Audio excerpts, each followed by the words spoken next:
Allah speaks of money in the Quran. Oh yes. In the Quran you'll find dinar. In the Quran you'll find dirham. A dinar in the Quran is a gold coin. A dirham in the Quran is a silver coin. This is money in the Quran. And in the hadith you have not only dinar and dirham, but excuse me, when there is a shortage of gold and silver coins in the market, then in Medina they would use dates as money. You call it korma. They would use dates as money, or wheat, or barley, or salt. But they will use, in a substitute for gold and silver, they'll use an article of food consumption. So you can't ban it, can you? An article of food consumption, which is in abundant supply in the market, no shortage, which has a shelf life, not like mangoes. This can last for some time, and which has its value inside of it, not outside, so George Soros can play games with it. It has intrinsic value. This is money in Islam. This is money in the Sunnah. This is halal money. And when we build our Muslim villages, this is what we want to do, to bring back that Sunnah money, so that our transactions may be halal. But what they did after they colonized us was to bring in their bogus and fraudulent money, paper money. What's the value of a paper currency, paper note? The value of one piece of paper is equivalent to another piece of paper. Full stop.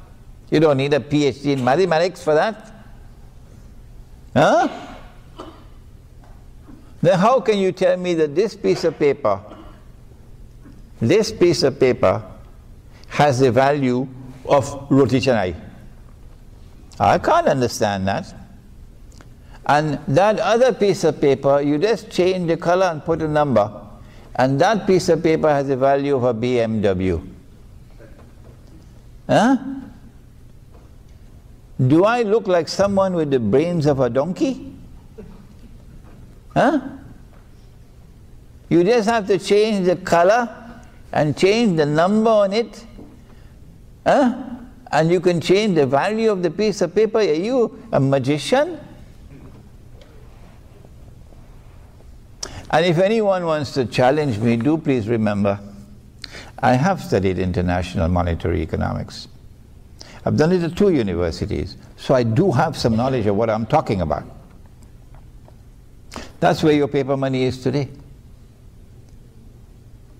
That's where your paper money is today.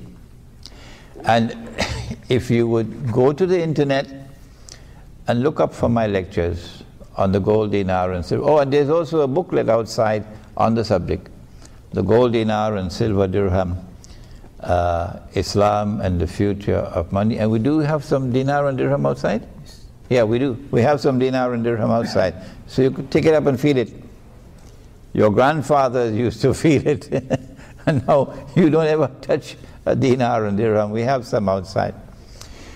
And so they brought this bogus monetary system and got the whole world hooked on it.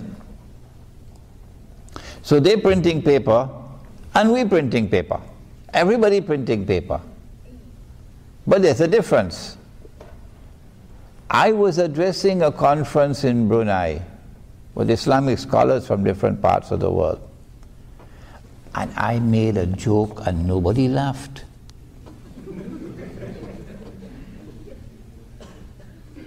So I found it strange. How come nobody laughed? And these are scholars of Islam. And I realized they didn't have any knowledge of the subject. I said, when the Europeans and the Americans and the Australians and so on, when they print their paper, they have a secret chemical. And they dip the paper in the chemical and it comes out as hard currency.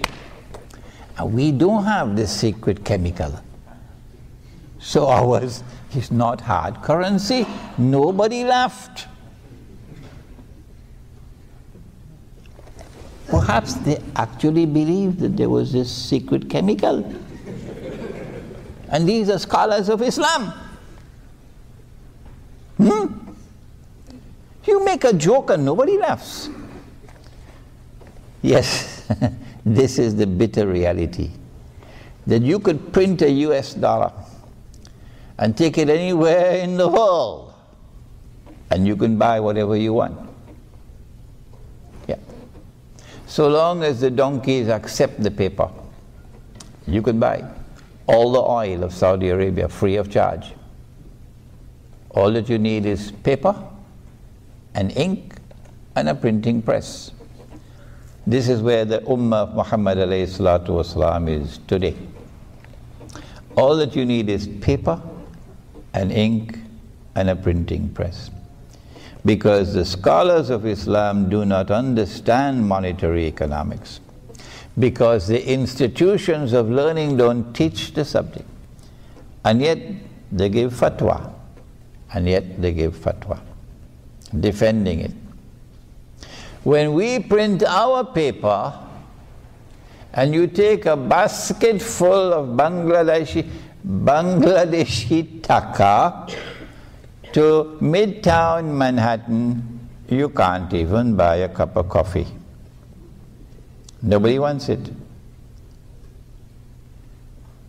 So you have a system of ripping off the rest of the world. And you becoming richer and richer and richer and richer, while Indonesia becomes poorer and poorer and poorer and poorer.